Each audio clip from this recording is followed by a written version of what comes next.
Welcome to गहना cooking lifestyle. Makar Sankranti Hindu धर्म के प्रमुख त्योहारों में शामिल है। यह त्योहार सूर्य के उत्तरायण होने पर मनाया जाता है। इस पर्व की विशेष बात यह है कि यह अन्य त्योहारों की तरह अलग अलग तारीखों पर नहीं, बल्कि हर साल 14 जनवरी को ही मनाया जाता है, जब सूर्य उत्तरायण होकर मकर रेखा से गुजरता है। कब मनाया जाता है यह त्योहार? मकर संक्रांति का संबंध सीधा पृथ्वी के भूगोल और सूर्य की स्थिति से है। जब भी सूर्य मकर रेखा पर आता है, वह दिन 14 जनवरी ही होता है। अतः इस दिन मकर संक्रांति का त्योहार मनाया जाता है। कैसे मनाया जाता है मकर संक्रांति का त्योहार? इस दिन सुबह जल्दी उठकर तिल का औबटन कर स्नान किया जाता है। इसके अलावा तिल और गुड़ के लड्डू एवं अन्य व्यंजन बनाए जाते हैं। इस समय सुहागिन महिलाएं सुहाग की सामग्री का आदान प्रदान भी करती हैं। ऐसा माना जाता है कि इसके इससे उनके पति की आयु लंबी होती है। भारत के अलग अलग क्षेत्रों में मकर संक्रांति के पर्व को अलग अलग तरह से मनाया जाता है। आंध्र प्रदेश, केरल और कर्नाटक में इसे संक्रांति कहते हैं, कहा जाता है, और तमिलनाडु में इसे पोंगल पर्व के रूप में जानते हैं। पंजाब और हरियाणा में इस समय नई फसल का स्वागत किया जाता है और इसे लोहड़ी पर्व के नाम से जाना जाता है। वहीं असम में बिहू के रूप में इस पर्व को उल्लास के साथ मनाया जाता है। कभी कभी यह एक दिन पहले या बाद में, यानी 13 या 15 जनवरी को भी मनाया जाता है, लेकिन ऐसा कम ही होता है। कैसे मनाया जाता है मकर संक्रांति का त्यौहार? इस दिन सुबह जल्दी उठकर तिल का औबटन कर स्नान किया जाता है। इसके अलावा तिल और गुड़ के लड्डू एवं व्यंजन भी बनाए जाते हैं। इस समय सुहागिन महिलाएं सुहाग सामग्री का आदान प्रदान भी करती हैं। ऐसा माना जाता है कि इससे उनके पति की आयु लंबी होती है।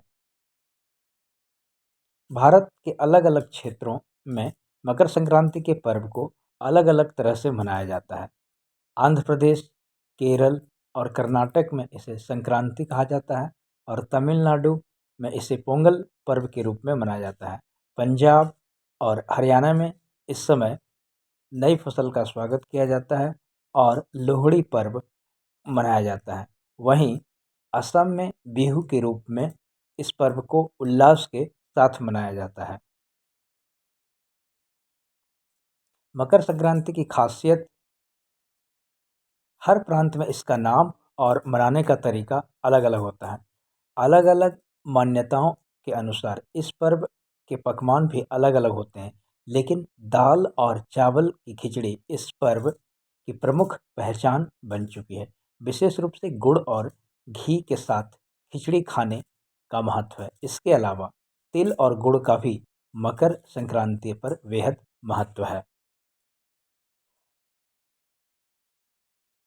धर्म ज्योतिष की नज़र से मकर संक्रांति, ज्योतिष की नज़र से देखें तो इस दिन सूर्य धनु राशि को छोड़कर मकर राशि में प्रवेश करता है और सूर्य के उत्तरायण की गति प्रारंभ होती है।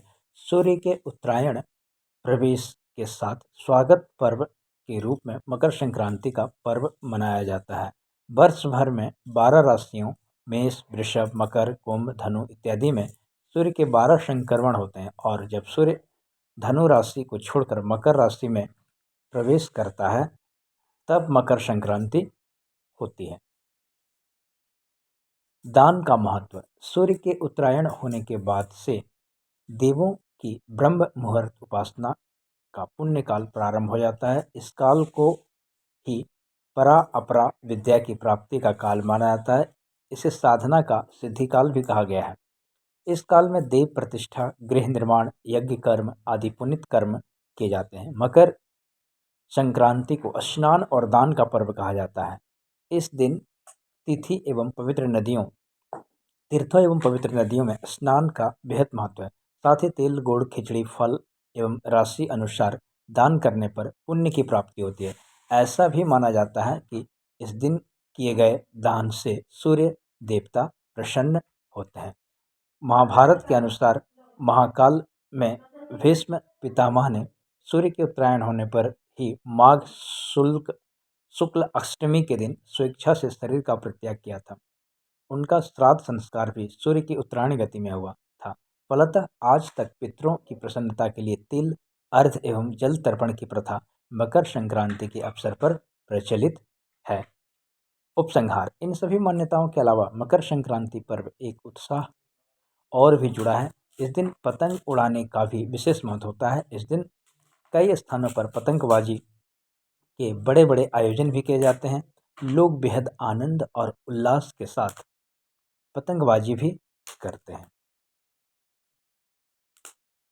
Thanks for watching this video. Please subscribe this video. ये बता